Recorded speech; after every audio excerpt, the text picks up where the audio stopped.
Assalamualaikum warahmatullahi wabarakatuh, Sobat Gear, Anxiety, dan Psikosomatis dimanapun kalian berada. Berjumpa lagi dengan saya, Kang Ujub. Tentunya kita masih dalam pembahasan kita seputar asam lambung, GERD, Anxiety, dan Psikosomatis di channel ini. Nah teman-teman, yang hari ini masih banyak sensasi, semoga kalian segera membaik dan kalian bisa beraktivitas kembali dengan aman dan lancar. Amin. Yang baru pertama berkunjung atau baru mengenal channel Kang Ujub ini, ya kalian saya harap dapat mendukung channel ini untuk terus berkembang. Tentunya dukungan kalian sangat berarti buat saya dan semoga apa yang saya share di video-video yang saya share di channel ini itu bermanfaat buat kalian. Terlebih bagi teman-teman kita yang hari ini masih banyak sekali sensasi-sensasi yang mungkin baru terkena gangguan ini hitungan bulanan lah ya. Jadi istilahnya belum terlalu lama dan masih membutuhkan banyak sekali informasi, ilmu seputaran asam lambung. Kalian silakan ikuti channel saya. Teman-teman semuanya, Sobat GERD, hari ini kita akan membahas tentang 4 pola ya. Jadi pola makan, pola makannya, pola tidurnya, dan pola pola pikirnya, dan ditambah lagi plus 1P-nya yaitu pola sifat.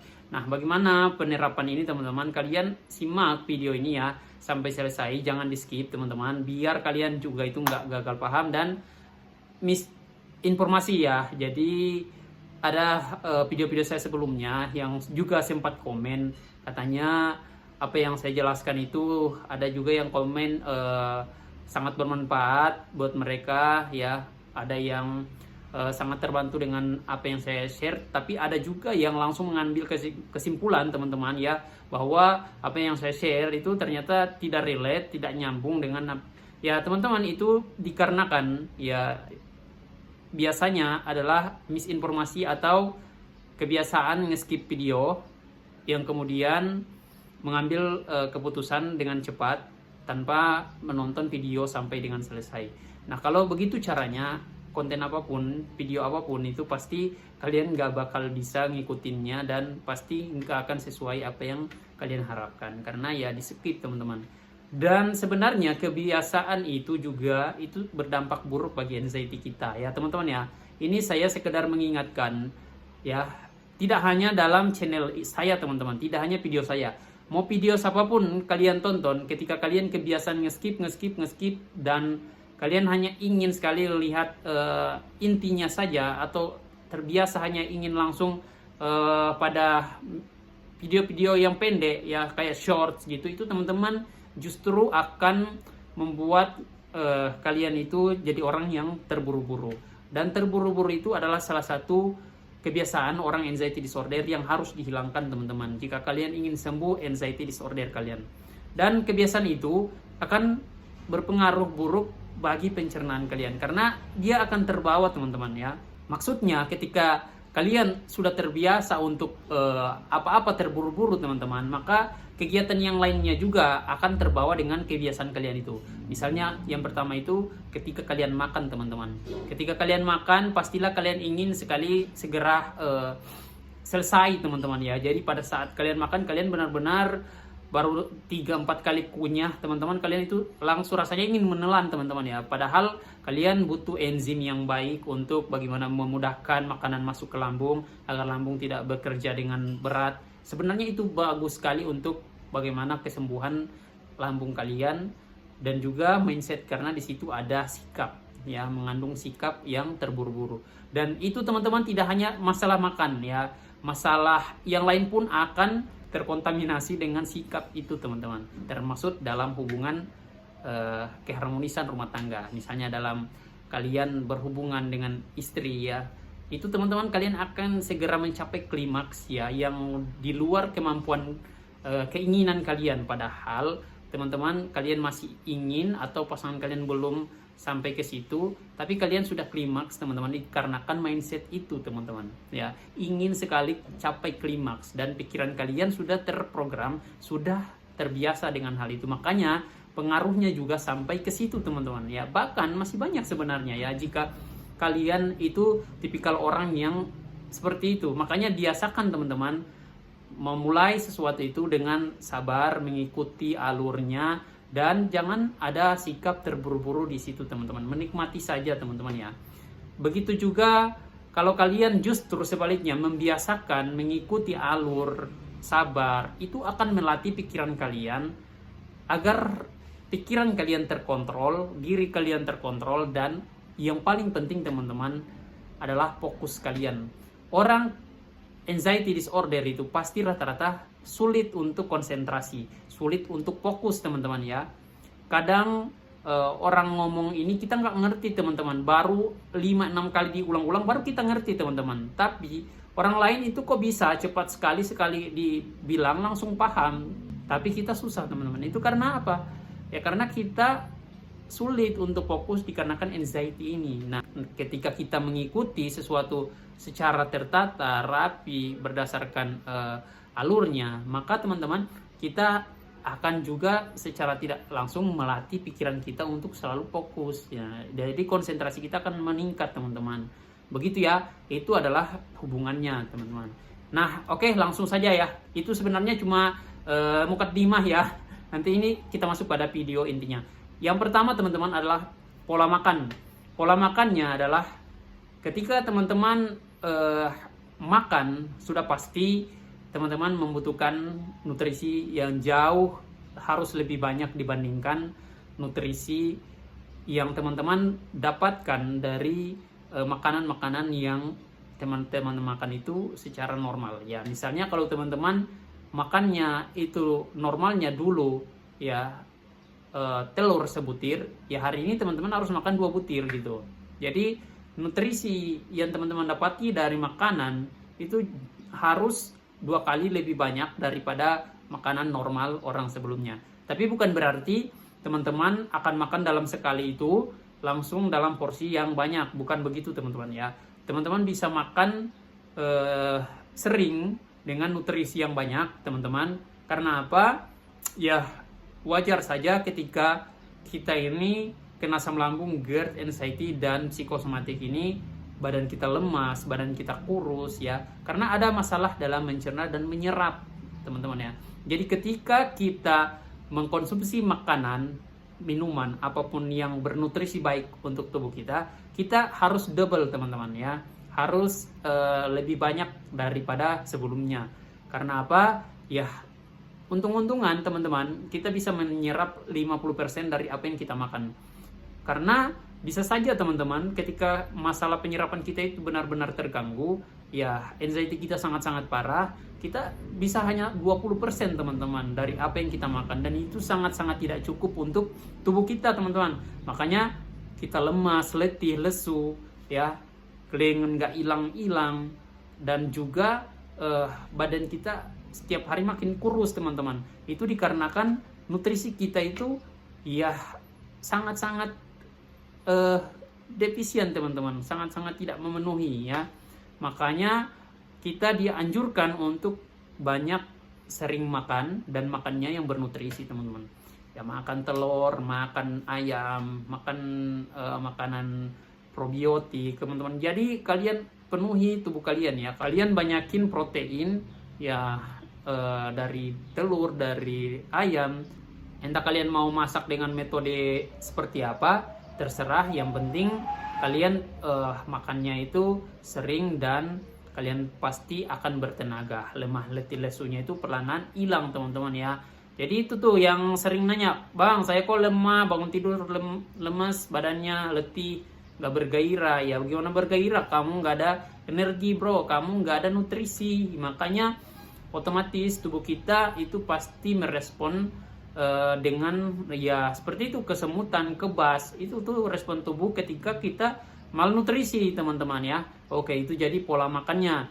Nah, apakah saya harus mantang makannya? Apakah saya harus nggak boleh makan cabai? Ya teman-teman, kalau kalian nggak ada perih-perih, nggak ada sakit-sakit di lambung, ya udah gas aja teman-teman ya. Tapi ingat, selalu jangan berlebihan. Tapi ketika kalian memang lagi perih-perihnya, lagi sakit-sakitnya lambung kalian, ya jangan dulu ya teman-teman ya. Kalian makan yang aman aja dulu, tapi ingat porsinya dibatasi dan sering aja teman-teman, dan makannya juga nutrisinya diperhatikan teman-teman ya. Jangan kalian makan bubur, jangan ya gitu-gitu aja ya, nggak ada energi lah, bosan kalian, lama-lama stres teman-teman ya.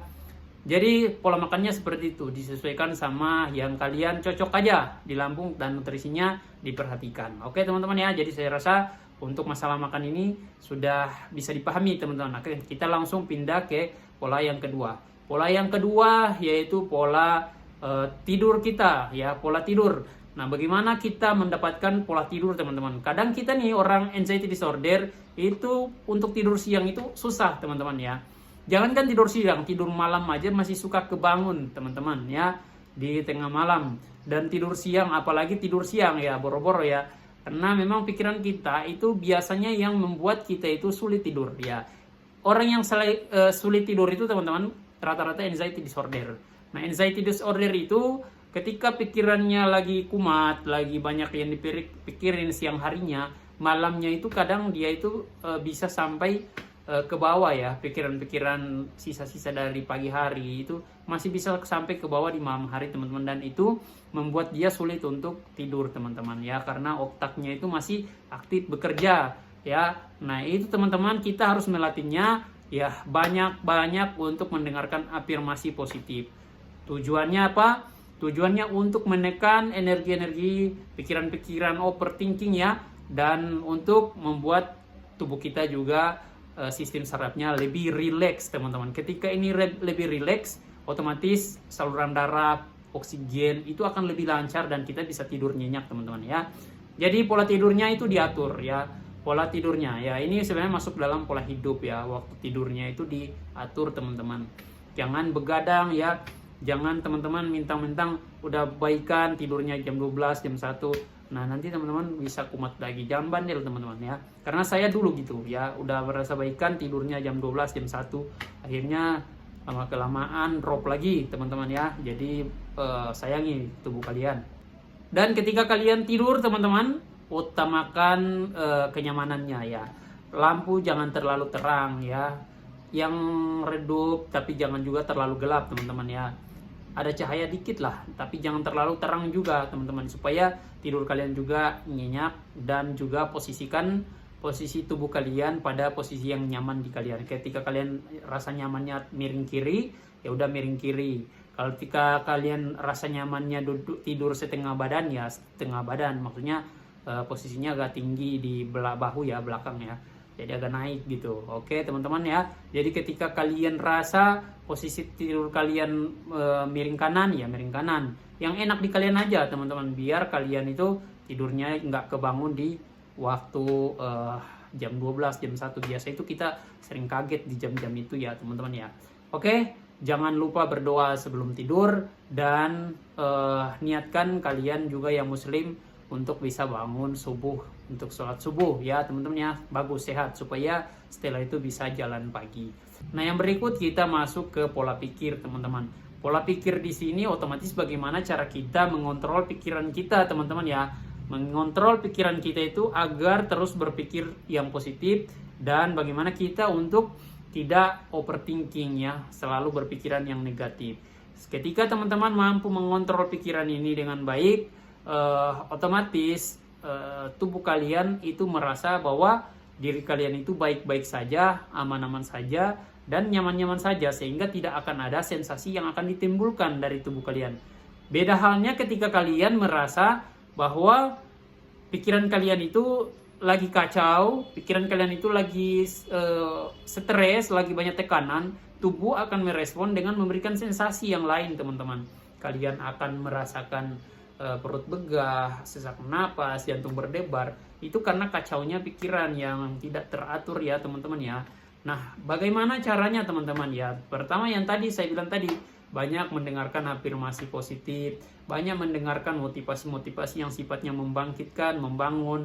Hindari lingkungan-lingkungan yang dapat membuat tekanan-tekanan pada diri kalian yang kemudian memicu anxiety kalian. Ya teman-teman ya, itu yang harus diperhatikan.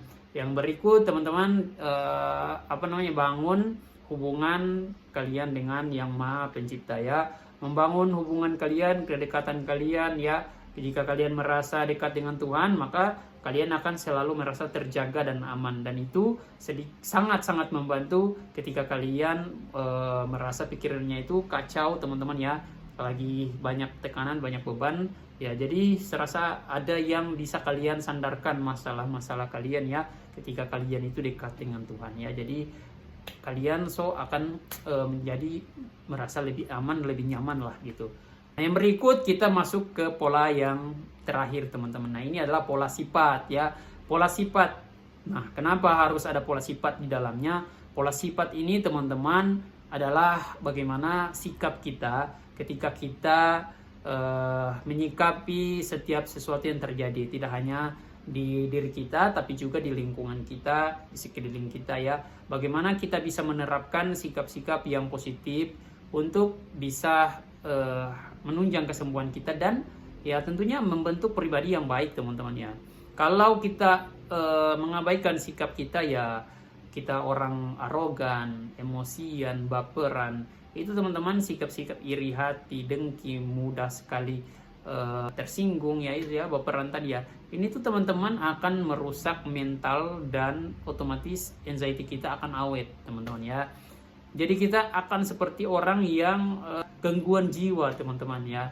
Dan saya dulu pernah ngalamin seperti itu teman-teman ya, nggak bisa kena sentil sedikit, kena senggol dikit langsung ngegas teman-teman ya. Itu karena kan ketidakstabilan pikiran kita ya, apapun yang dikatakan orang yang sebenarnya tidak perlu saya tersinggung.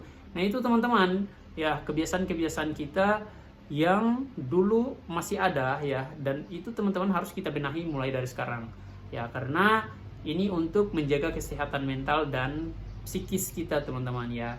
Nah ketika kita menjaga pola sifat ini dengan baik teman-teman ya, tapi ingat teman-teman, bukan berarti kita ketika menjaga pola sikap ini harus kita selalu untuk berusaha membuat orang lain senang teman-teman, membuat orang lain itu suka ke kita. Enggak seperti itu teman-teman. Kita hanya menjaga pola sifat kita pada sikap yang positif saja. Adapun respon dari orang itu bukan sesuatu yang bisa kita ambil alih teman-teman ya. Jadi respon dari mereka atas stimulus kita itu ya, hasilnya itu teman-teman adalah apa adanya, apa yang terjadi saja teman-teman. Kita nggak usah berharap kalau kita ngelakuin yang baik kita harus dapat balasan yang baik. Nggak boleh seperti itu teman-teman. Mau dibalas baik, mau dibalas nggak baik ya kita bodo amat aja teman-teman, asal secara pribadi, secara manusia kita sudah berbuat yang baik teman-teman ya, gitu ya. Jadi supaya kenapa teman-teman, supaya kita itu nggak ada rasa terbebani teman-teman ya.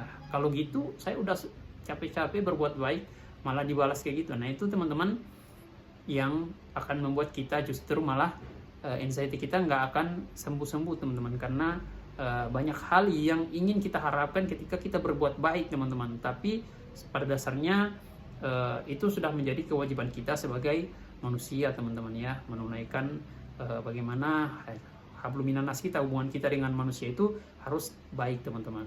Jadi istilahnya kalau dalam contoh yang lain, kalau misalnya kalian pergi berkebun ya, kalian hanya menanam saja teman-teman. Adapun hasilnya baik atau tidak itu urusan Tuhan gitu teman-teman ya, asal kalian sudah menanam teman-teman gitu. Atau kalau kalian mancing, yang penting saya sudah pergi mancing, boncos nggak boncos, dapat nggak dapat, itu ya hasil akhir lah gitu ya teman-teman ya. Jadi saya rasa kalian memahami apa yang saya sampaikan. Oke teman-teman ya, saya rasa ini sudah menit ke-20 juga. Terima kasih bagi kalian yang sudah menonton dari awal. Semoga kalian segera membaik dan banyak manfaat dari apa yang sudah saya berikan. Dan terima kasih. Assalamualaikum warahmatullahi wabarakatuh. Sampai ketemu di video berikutnya.